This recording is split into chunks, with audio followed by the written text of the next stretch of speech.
Jadi, kita akan mempresentasikan tentang Pantai Cemara Sewu. Berikut, ini adalah peta dari Kabupaten Kota Bantul. Kota Bantul sendiri terletak di bagian tengah dan daerah perbukitan yang terletak pada bagian timur dan barat.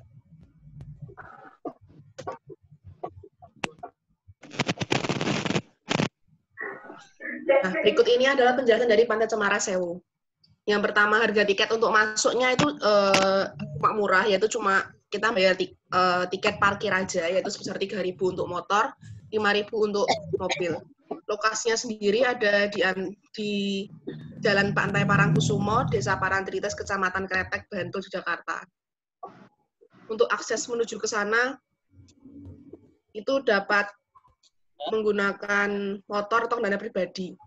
Fasilitasnya sudah lengkap, sudah ada WC, musola, warung-warungan, tempat parkir, dan lain-lainnya.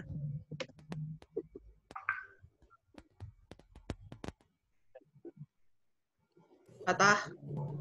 Geologi dan kepercayaan. Secara geologi, wilayah Pantai Cemara Sewu terdiri dari unit geometrik, kebencanaan mungkin terjadi Pantai Cemara Sewu adalah tsunami, meskipun sejauh ini belum pernah terjadi tsunami di Pantai Cemara Sewu. Lokasi mungkin yang utamanya terletak dekat dengan garis pantai, penataan gunungan pantai dengan konstruksi yang kurang mandai dan jarang dilindungi alami maupun buatan, dan kebelahan pantai menyebabkan daerah ini cukup resiko mengalami kerusakan cukup berarti.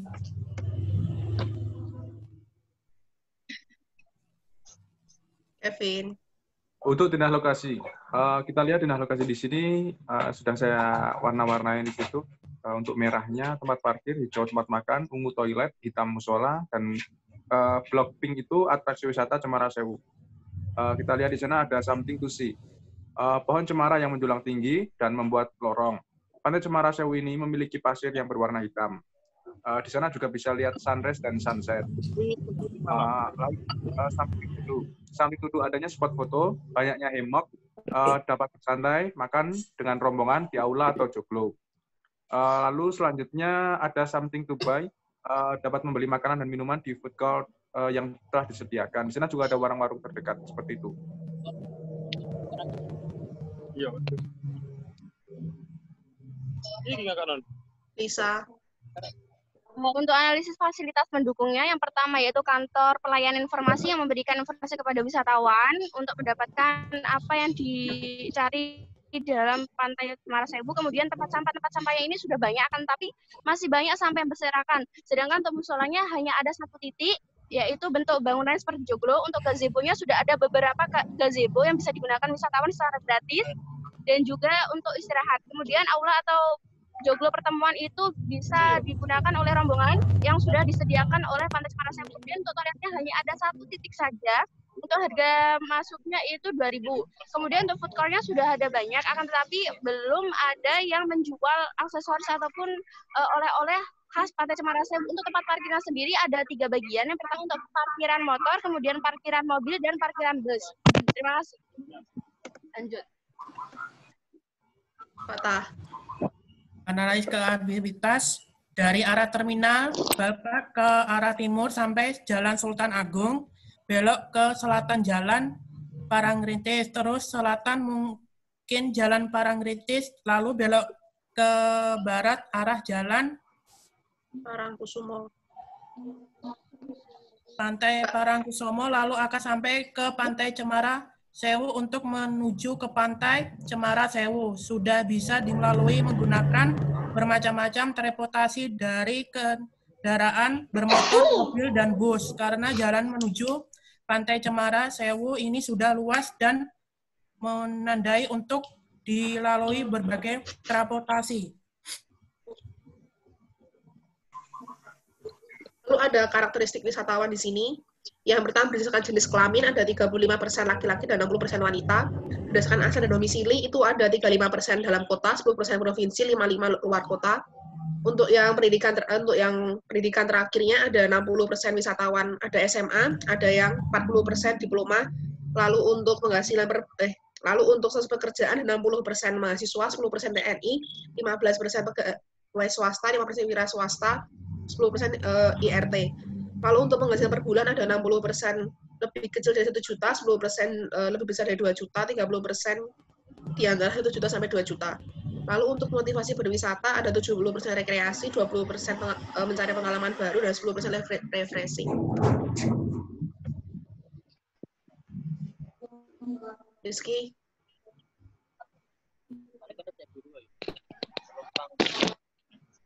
Untuk selanjutnya, yang untuk kegiatan yang bisa dilakukan di sana, yang apa? Bukan, salah Riz. Ini masih karakter wisatawan. Temut bukan? Masih temut? Yaudah, aku aja.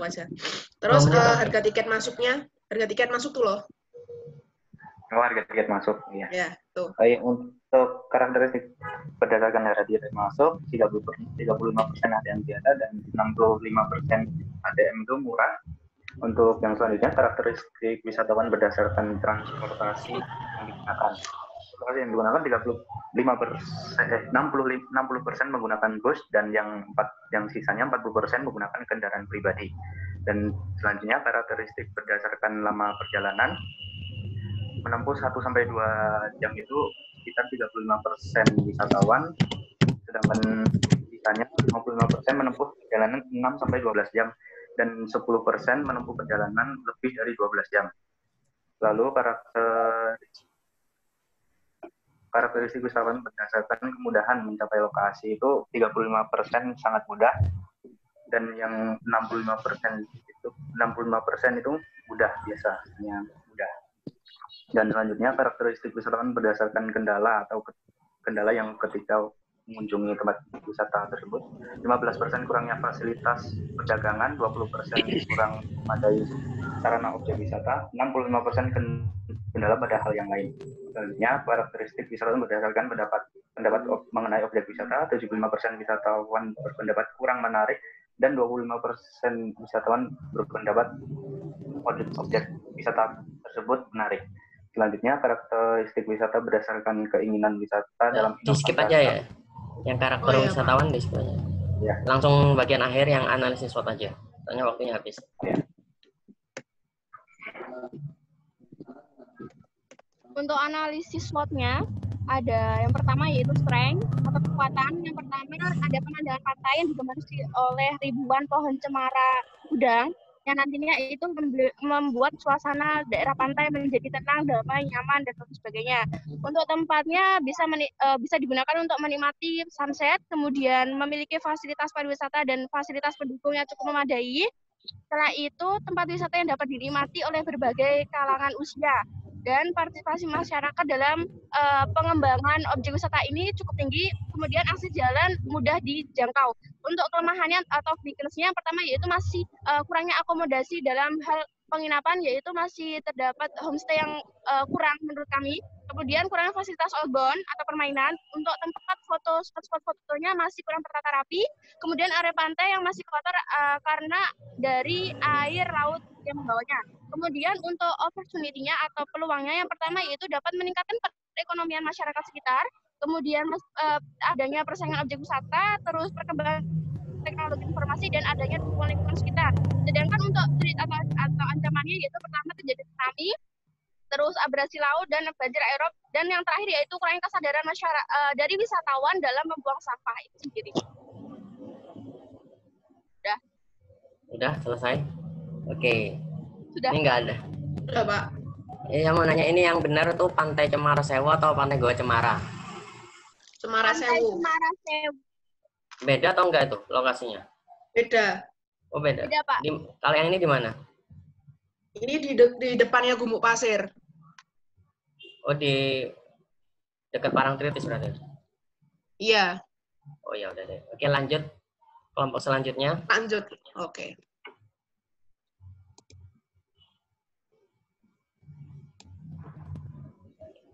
Nanti kalau tiba-tiba ini terputus koneksinya, nanti jangan kemana-mana dulu ya. Karena kan batasnya biasanya 40 menit, tiba-tiba keputus dan kita lanjut lagi nanti. Oke, siap, Pak. Kalau selanjutnya di-share kayak tadi bisa nggak PowerPoint-nya? Nah ya, muncul kah? yes. Ini udah muncul ini. Ya, Oke. selamat pagi semuanya. Pagi. Selamat pagi, selamat siang. Oh ya, selamat siang ya. Siang. Ya, teman-teman dapat baca di sini yang kami ambil tuh Parangtritis, dan kelompoknya ada Anggoro, Demiano, Selidia, Marcel, Nia Rahayu, Ricky, sama Yeni. Di sini Yeni nggak bisa masuk gara-gara di kampungnya mati lampu dan tidak ada sinyal. Ya, nggak apa-apa. Ya, ini gambarnya Nando. Oh iya. sorry. Untuk gambaran umum, Untuk yang Ya, karakteristik kenapa, Pak? wisatawan nanti di skip aja ya. Oh, Yang iya Pak. Oke.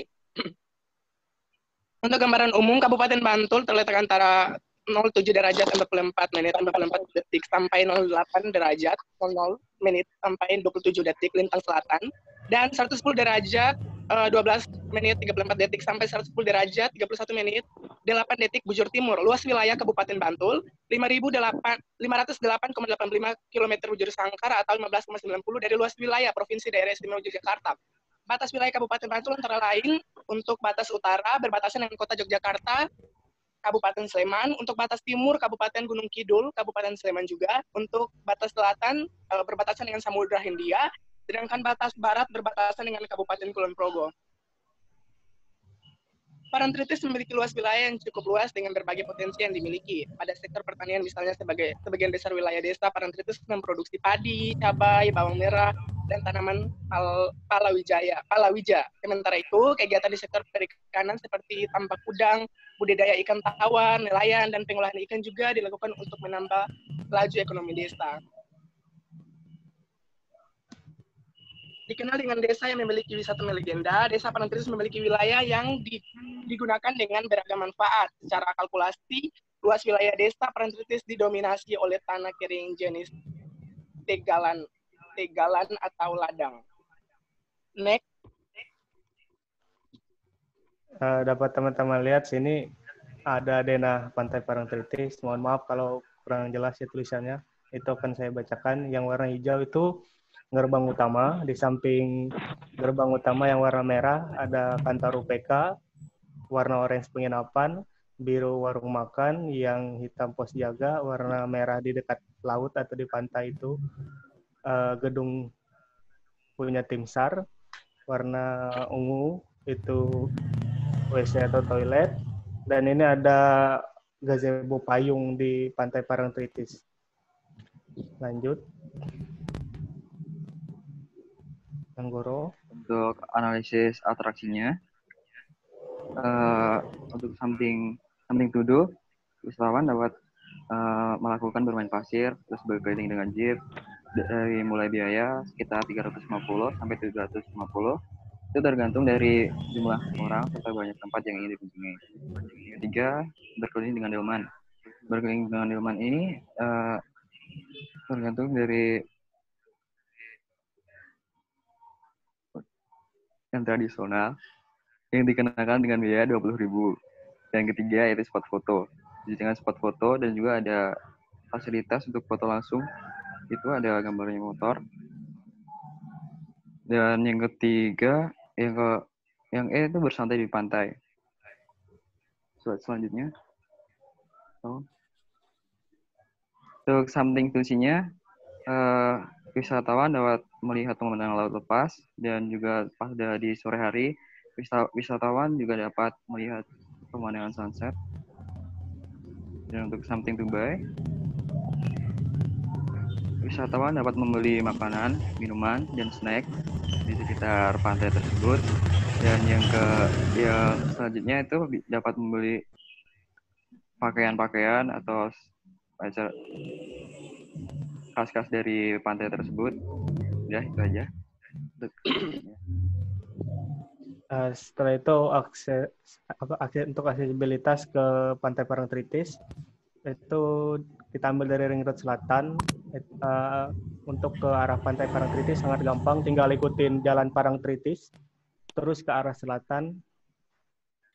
Seperti di gambar ini dapat teman-teman lihat. Nah, jadi seperti itu.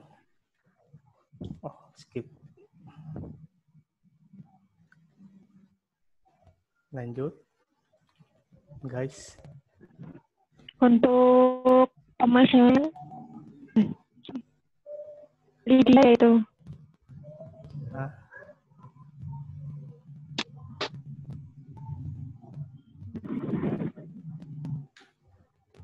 Halo Lydia. Halo, ini siapa ini?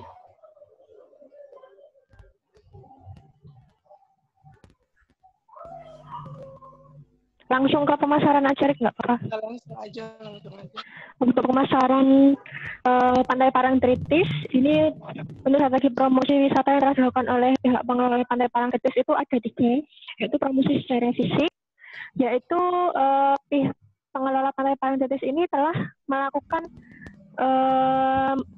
promosi itu seperti mengisi pada suatu acara tertentu yang berkaitan dengan pariwisata untuk memperkenalkan Pantai Parangtritis agar lebih dikenal melalui masyarakat luas, dan juga Dinas Pariwisata ini melakukan kerjasama dengan Mas Travel. Untuk promosi melalui media cetak ini, untuk pihak pengelola Pantai Parangtritis ini mempromosikannya melalui media cetak banner yang diletakkan di beberapa titik daya tarik wisata sekitaran Pantai Parangtritis. Untuk media digitalnya itu, pengelola Pantai Parangtritis ini menggunakan beberapa media sosial sebagai promosi seperti Facebook, Instagram, dan YouTube. Seperti yang digambar di web tersebut itu ada beberapa channel YouTube, Facebook, dan Instagram.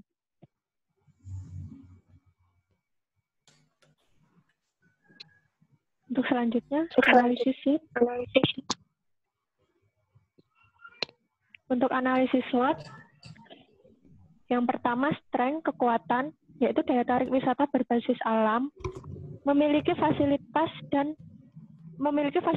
pendukung yang cukup lengkap, wisata belanja cukup lengkap, untuk partisipasi masyarakat sekitar dalam mengembangkan tempat wisata Pantai Parangtritis ini cukup tinggi. Untuk selanjutnya itu weakness, kelemahan, jadi itu banyak sampah yang merusak pemandangan di Pantai Parangtritis, menjamunya pedagang kaki lima di Pantai Parangtritis. Untuk pada musim kemarau, karena ombaknya sangat tinggi, bisa mencapai 2-3 meter, maka pengunjung dilarang berenang di Pantai Parangtritis.